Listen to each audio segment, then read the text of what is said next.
मुंबई गोवा महामार्गावरील भोसले घाटामध्ये काल रात्री भीषण अपघात झाला। आपण या दृश्यांमधून पाहू शकतोय।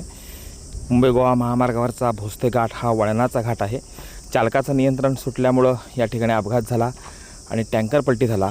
या टँकरमध्ये ज्वलनशील पदार्थ असल्याकारणानं प्रशासन अलर्ट मोडवरती आलं आणि रात्रीपासून या महामार्गावरती चोख बंदोबस्त ठेवण्यात आला होता। सुरक्षेच्या दृष्टिकोनातून या ठिकाणी फायर ब्रिगेड देखील ठेवण्यात आलं होतं। मात्र रात्रभर काम करून या ठिकाणी प्रशासनाला सकाळी यश आलं आणि या ठिकाणचा पडलेला टँकर आहे हा सुरळीत हटवण्यात प्रशासनाला यश आलं। लक्ष्मी ऑर्गॅनिक कंपनीचा हा टँकर होता। यामुळं स्थानिक लोकांचा आक्रोश मोठ्या प्रमाणात निर्माण होऊ शकतो, कारण या कंपनीच्या बाहेर स्थानिकांचं उपोषण 60 दिवसानंतर देखील चालू आहे आणि याच वेळेला अशा पद्धतीचा कंपनीच्या टँकरला अपघात झाल्यामुळं वातावरण अधिक चिघळलं जाऊ शकतं, कारण या कंपनीला स्थानिक लोकांचा विरोध आहे। आपण या दृश्यांमधून पाहू शकता की सध्या मात्र हा जो मार्ग आहे हा खुला आहे। या ठिकाणची वाहतूक सुरळीत आहे, मात्र या ठिकाणी काही अंशी केमिकल्स पडलेलं आपण या दृश्यांमधून पाहू शकतो आहे। या ठिकाणी स्वच्छता देखील बऱ्यापैकी झालेली आहे आणि मार्ग हा वाहतुकीस खुला करण्यात आलेला आहे। सध्या मात्र या ठिकाणी पंचनामा जो आहे हा सुरू झालेला आहे।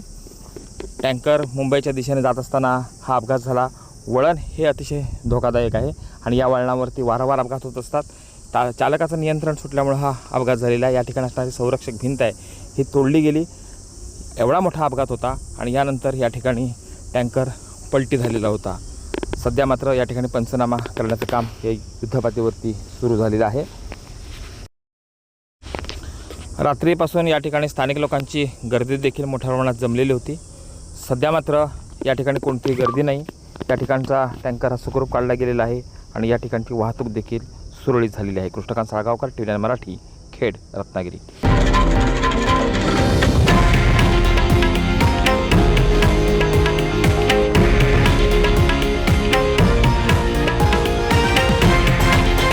हे आहे देशातील नंबर 1 न्यूज नेटवर्क आणि आपण पाहत आहात TV9 मराठी, एकमेव।